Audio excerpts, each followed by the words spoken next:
गुरुर्ब्रह्मा गुरुर्विष्णु गुरुर्देवो महेश्वरः गुरुर्साक्षात् परब्रह्म तस्मै श्री गुरुवे नमः।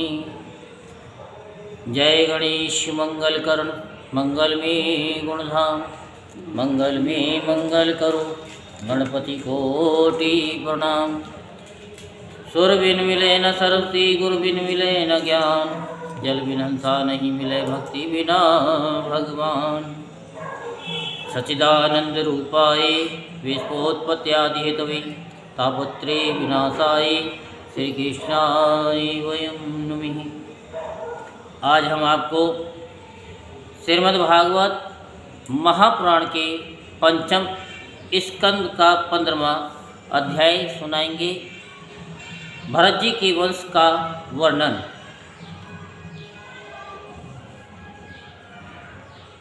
तो आप सभी ध्यानपूर्वक सुनेंगे।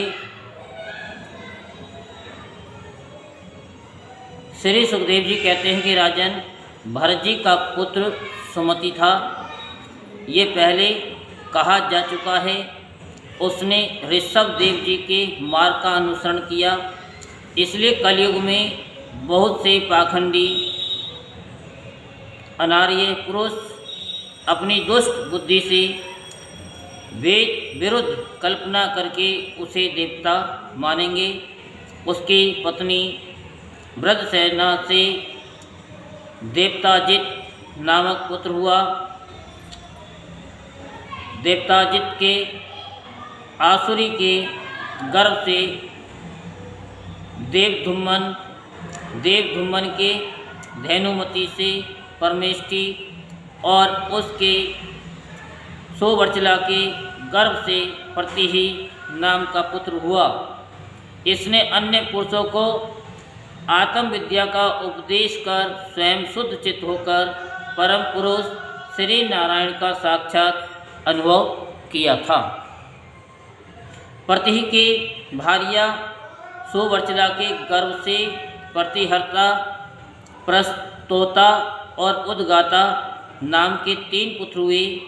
ये यज्ञादि कर्मों में बहुत निपुण थे। इनमें प्रतिहर्ता की भार्या स्तुति थी।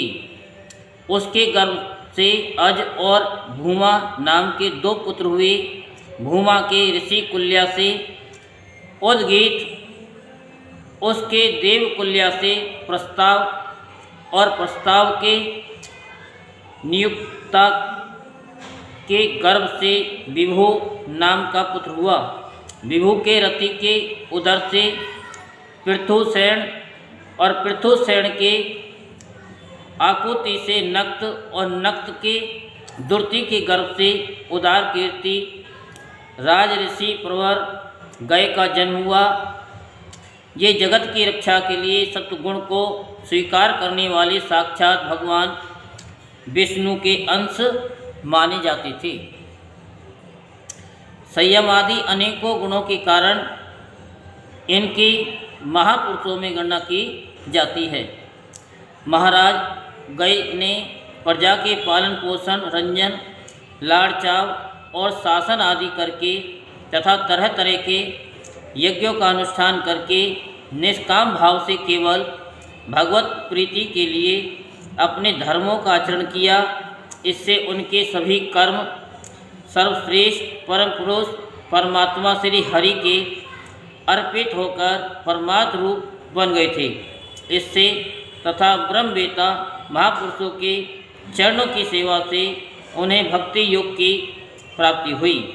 तब निरंतर भगवत चिंतन करके उन्होंने अपना शुद्ध चित्त शुद्ध किया और देह आदि अनात्म वस्तुओं से अहम भाव हटाकर वे अपने आत्मा को ब्रह्म रूप अनुभव करने लगे। ये सब होने पर भी वे निरअभिमान होकर पृथ्वी का पालन करते रहे। परीक्षित प्राचीन इतिहास को जानने वाले महात्माओं ने राजऋषि गय के विषय में यह गाथा कही है। अपने कर्मों से महाराज गय की बराबरी और कौन राजा कर सकता है। वे साक्षात भगवान की कला ही थी। उन्हें छोड़कर और कौन इस प्रकार यज्ञों का विधिवत अनुष्ठान करने वाला, मनस्वी, बहुयज्ञ, धर्म की रक्षा करने वाला, लक्ष्मी का प्रिय पात्र, साधु समाज का शिरोमणि और सत्पुरुषों का सच्चा सेवक हो सकता है।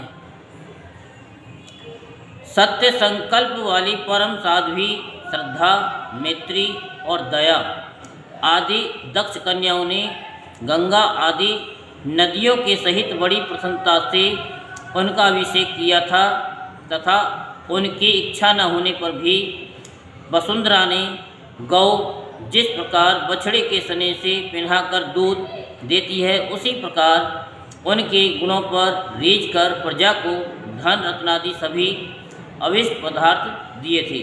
उन्हें कोई कामना न थी, तब भी वेदोक्त कर्मों ने उनको सब प्रकार के भोग दिए।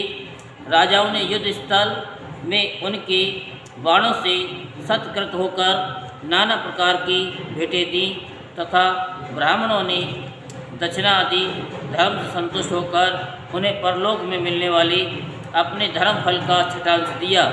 उनके यज्ञ में बहुत अधिक सोमपान करने से इंद्र उन्मत्त हो गए थे तथा उनके अत्यंत श्रद्धा तथा विशुद्ध और निश्चल भक्ति भाव से समर्पित किए हुए यज्ञ फल को भगवान यज्ञ पुरुष ने साक्षात प्रकट होकर ग्रहण किया था, जिनके तृप्त होने से ब्रह्मा जी से लेकर देवता, मनुष्य, पशु, पक्षी, वृक्ष एवं तृण पर्यटन सभी जीव तत्काल तृप्त हो जाते हैं।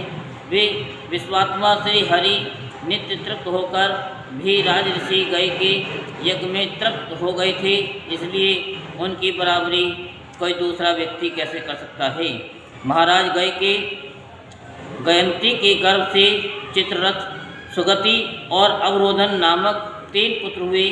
उनमें चित्ररथ की पत्नी ओरना से सम्राट का जन्म हुआ। सम्राट के उत्कला से मरीचि और मरीचि के बिंदुमती से बिंदुमान नामक पुत्र हुआ।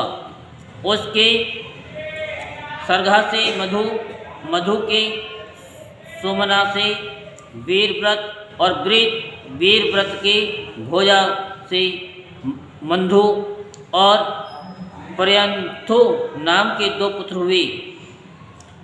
उनमें से मंथु के सत्या के गर्भ से भोवन और भोवन के दूषणा के उदर से त्वष्टा, त्वष्टा के विरोचना से विरज और ब्रज के विसूची नाम की भार्या से सतजित आदि 100 पुत्र और एक कन्या का जन्म हुआ।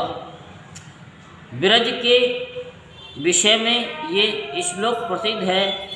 जिस प्रकार भगवान विष्णु देवताओं की शोभा बढ़ाते हैं, उसी प्रकार इस प्रिय व्रत वंश को इसमें सबसे पीछे उत्पन्न हुए राजा ब्रज ने अपने सुयश से विभूषित किया था।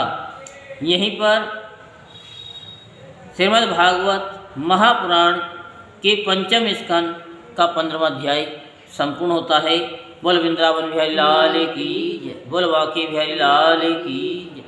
जय जय श्री राधे श्याम, जय जय श्री राधे श्याम, जय जय श्री राधे श्याम।